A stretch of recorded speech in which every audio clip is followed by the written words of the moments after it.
once again mga chimek, nandito na si Sir Verds, pawis na.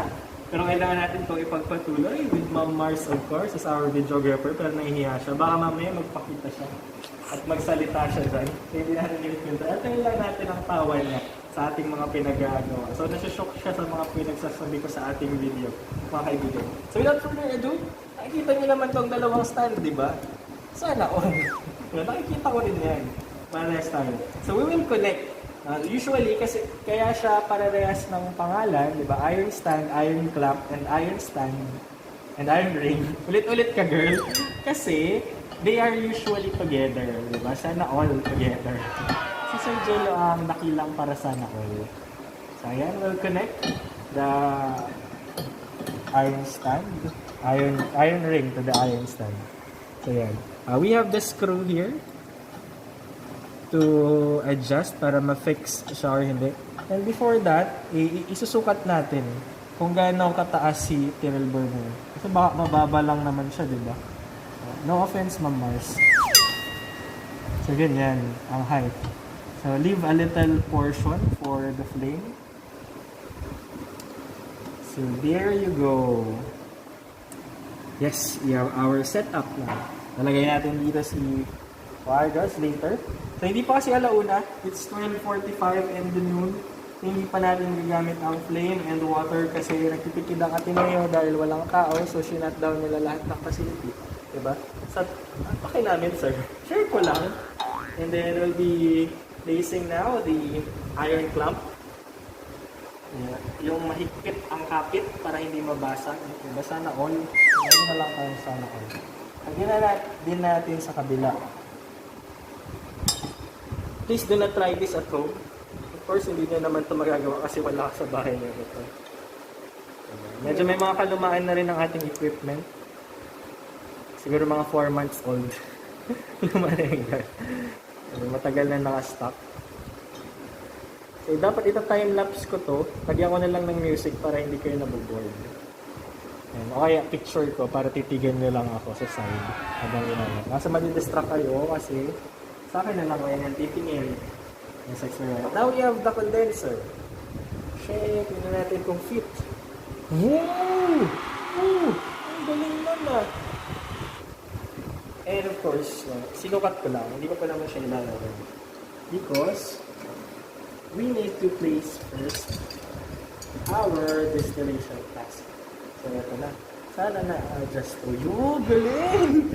Nare-rotate siya. Nakita mo yung Mars. Ang galing-galing ni baby. Then ilalak natin kasi mahal to. Naku. Kukulangin ng sweldo ko. Yan. So, nakikita nyo, di ba? Nagko-close siya. Diba? Inihigpitan niya ang yakap. Wala. Medyo secure na siya. Sakto na din ang position niya. So, we have our first setup na. And then, i-connect na natin ang ating condenser to this one. Para makita natin kung i-adjust ba natin si iron clamp, diba? Mali ang estimate ni sir. So, ipababa ko yun ng onti. So, dapat pala, ito muna una kong nilagay, diba? Galing-galing ni Sir Jello. Pero we are doing an experiment. So, mga ganito, okay na siguro ito. Right. Okay na ba yun, Ma'am Mars? Salita ka naman. Wala pa rin talaga. Baka hindi si Ma'am Mars ang kasama ko, no? Baka may kasama akong iba.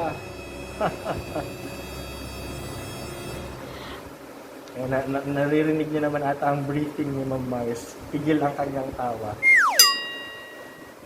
There you have it. Yan. Sana medyo safe na. Okay. Hold on tight. And we're close. Nalalagay na natin si adapter. So adapter, sinearch namin kanina. Tama ang aking sagot. Oh no, I'm wrong again. Trial and error lang. Tinatry ko lang kayo. At ilalagay mo muna ito. I-connect mo muna siya. Before you go, huwag ka mabubasag. Diba? Ito din yung struggle ng students. Dapat ako nanonood lang ako sa paggawa nyo, tapos pinagtitripan ko lang kayo. Ngayon, ako naman ang pinagtitripan nyo. Oh. Very wrong again. Tama na kaya. Tama na yon, diba?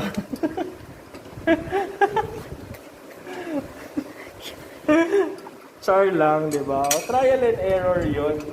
Ano ba kayo? Sabihin mo nga kasi Ma'am Mars. Chinecheck ko lang kung alam ba to ng physics major. Galing ka, magaling.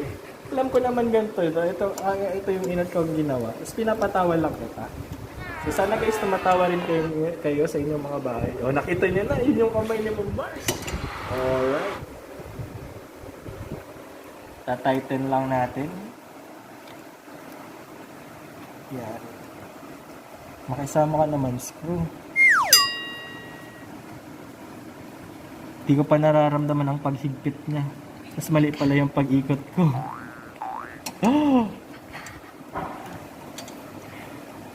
Ang hirap naman ito, guys. Ayoko na mag-picture. Oh, tama yung pag-ikot ko. Pero bakit lumuluwag siya?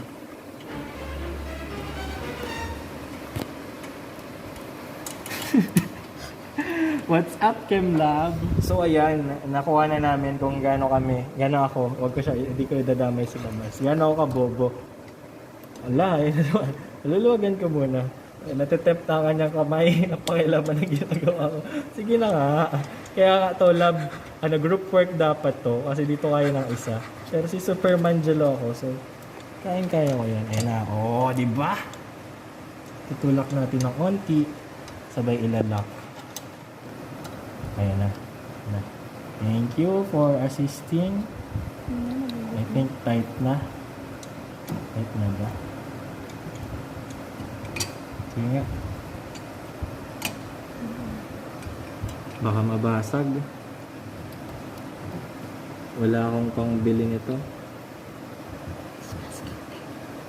Send na lang sa GCash, guys. Pag nabasag, nagpipiso lang kayo. Solve na 200 lang naman ata to. And there you have it. Sa wakas. Medyo mahirap. Pero para sa bayan, sasalihin siya ng ating Erlenmeyer flask. And then next, we'll connect our rubber tubing with the tirril burner to the gas source. So ito yung gas source natin. The yellow one. So, pero mamaya pa tayo. I-stretch mo lang ng unti. Then, sige, tulak mo pataas. Para ka lang nagsusuot ng medyas. Inisip nyo guys, ng medyas. Alright. And of course, our water. Source of water. Dito sa source. Para ka lang ulit nagsusuot ng medyas. Ganito. Fit na fit siya para hindi matapon ang tubig or hindi mag-leak ang gas. At least sa first column or second column mo siya ilalagay. And then we connect the hose here, the in of our water. So, dapat pala ito muna ang kinonect ko kanina. Pero mas maganda ito para nakikita niya. So baka mabasag. So mali na naman ako. Sir Jello, pinapahirapan mo ang sarili mo. Tatakot kasi ako guys, baka mabasag. So dapat pala inuna ko to. So, dapat may kagrupo nga. Groupmates, ang bag naman. Puro ka video. I-move ko muna guys ha. Ayan, medyo nahirapan na si Sir Jello. Pero lalaban pa rin kahit mahirap. So, yan! Asya. Alright, so there you have it. Ito naman, sa out ng water. Kasi papasok din sa loob yung water, i-cool niya ang ating evaporated acetone later. Paano mo sir nasabing acetone ang papasok din? Na. Kasi nakikita ko yan dahil chemist ako. Char lang. Mamaya, i-explain natin during the process. Thank you for that wonderful question, wonderful Mars. Alright, so di ko alam kung bakit nakasealed. Baka may lumalabas dito na monster. Meron ba? Opo. So dito kasi i-release ang water. So water, yan ang tinatawag nating water cycle.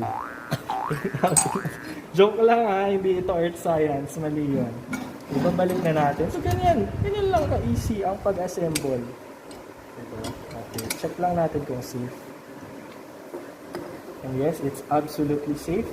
And there you have it, ladies and gentlemen, our distillation setup. Later on, ini-measure natin si si acetone and si distilled water into our cylinder.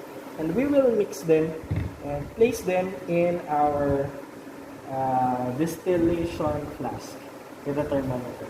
There you have it, our setup. Sorry, medyo messy, pero hopefully you get it. Alright, so we've toured around the laboratory.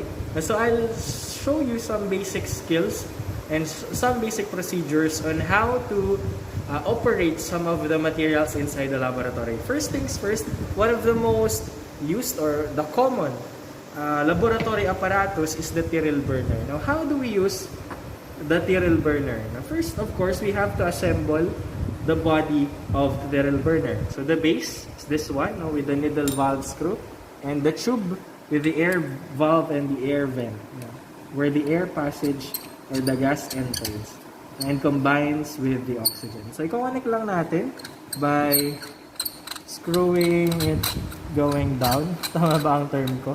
So ikot-ikot lang, ikot-ikot. Sanay na sanay ka namang pinapaikot, ikot. Sa laboratory, madami tayong papaikot-ikutin. Para at least, hindi lang ikaw yung pinapaikot-ikot sa buong buhay mo. And then, you connect the straw. Again, make sure that it connects until the edge. No? Kung malakas-lakas ka, kung takot na takot ka, pwede mong isagad. Diba? Pero ang basic lang, first layer or second layer, that would do. Kasi gas naman yung nagpa-flow sa kanya. We are securing this para walang sisingaw. Diba? There will be no escape of gas. And then we connect it to the gas source. So hopefully hindi nila siya nut down ang gasol. So that we can demonstrate this one. So alright, here we have it. First layer. You can move it a little up. And then to open the gas source, so we will pull it outward and then turn it sidewards. So ulitin natin. Close, ganun lang. Pull, and then turn. So, secured, open na siya. So, meaning the gas is already flowing. If there is, no, if the gasol is not shut down. And then, we'll turn off the electric fan. Thank you for reminding me of ours. Diba?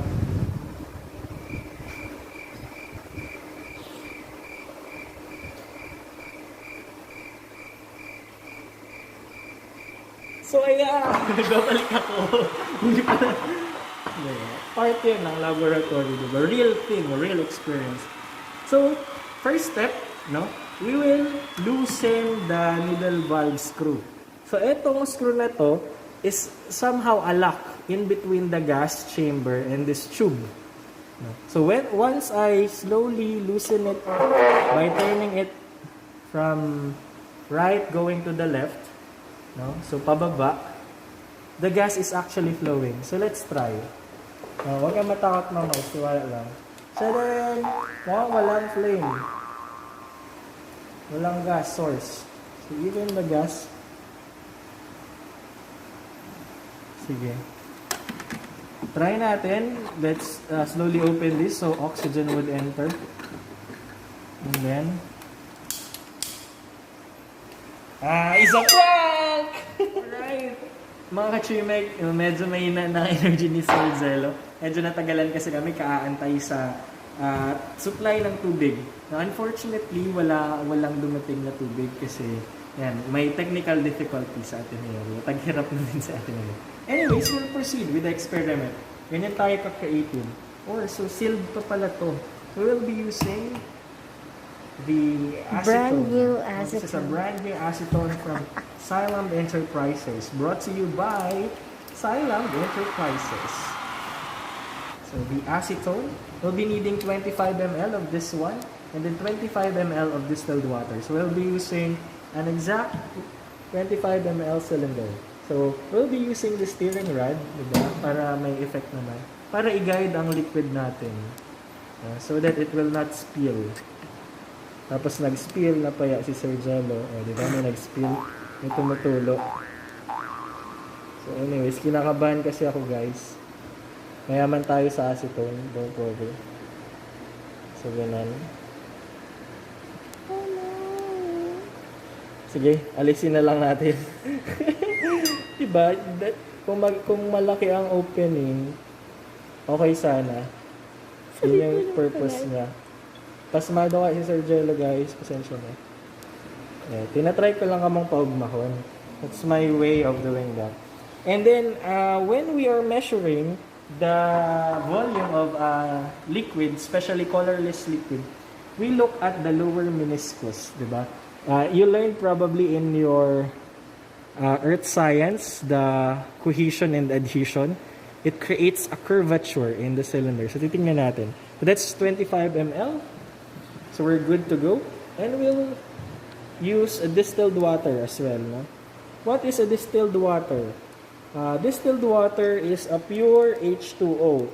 Diba? Our tap water, mineral water, there are other elements in it. But when we say distilled water, H2O lang siya. This is the kind of water that does not conduct electricity. So, common misconception, sinasabi nila na kukuryente tayo sa tubig. Generally speaking, most waters are not distilled. So, it's correct. Pero, scientifically speaking, water, specifically H2O or the distilled one, does not conduct electricity. So, this is what we are using. A distilled water. Kulang pa po. Kaya meron tayong iba-iba uri. Thank you, ma'am.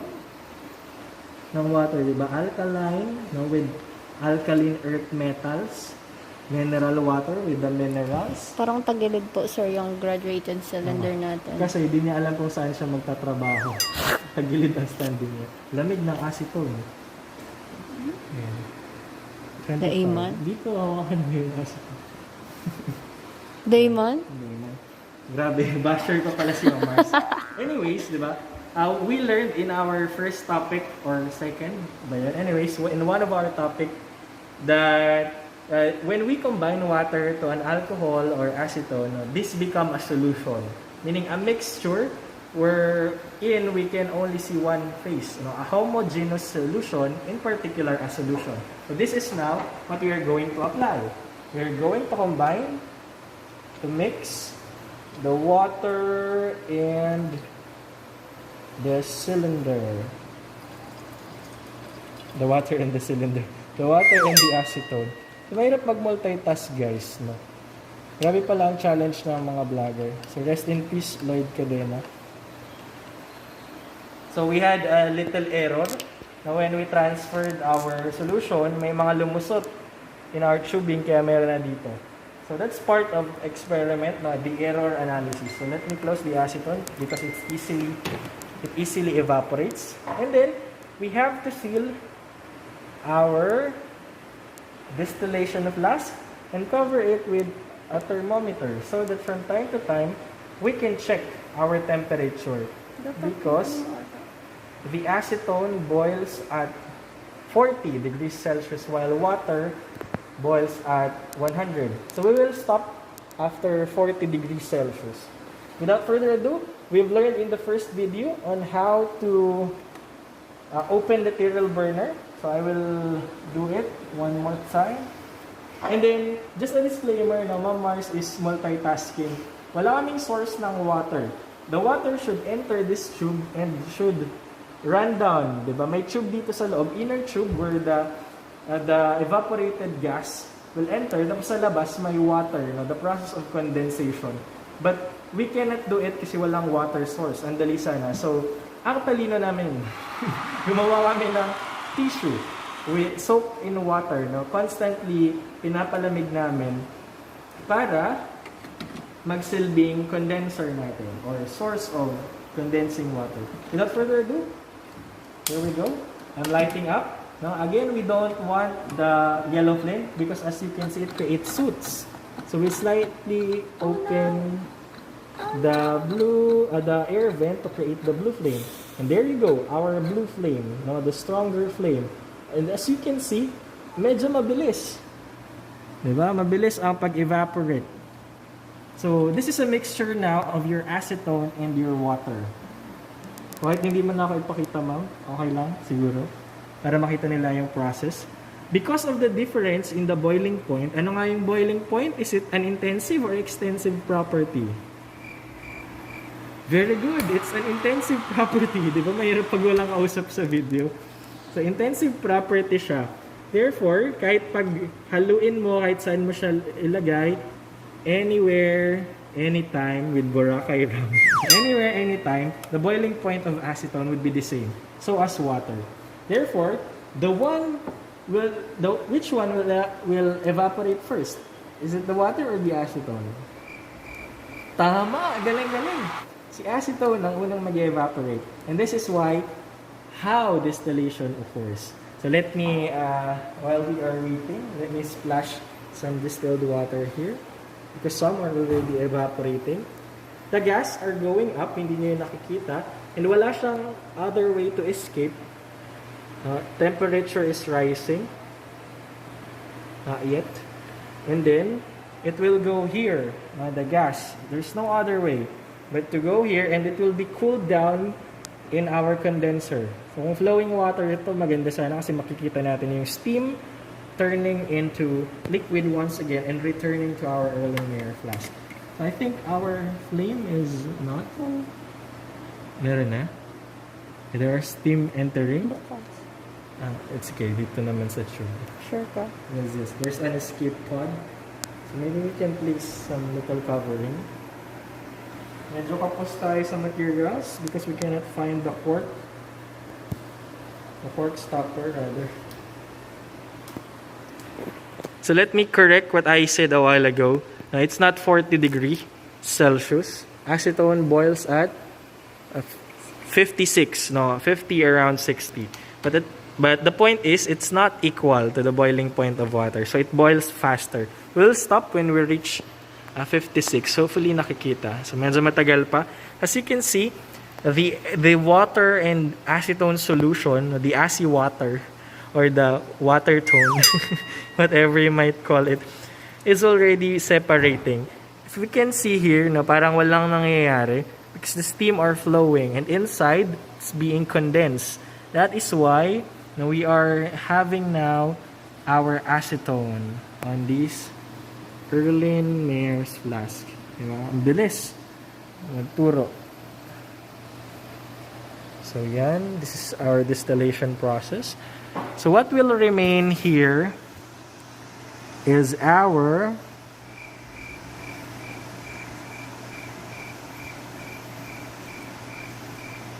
water. Nag-loading. Alright. Yan, nakikita ka sa camera. Salita ka. Okay. So ayan po si Ma'am Mars, ang aking backup ngayon.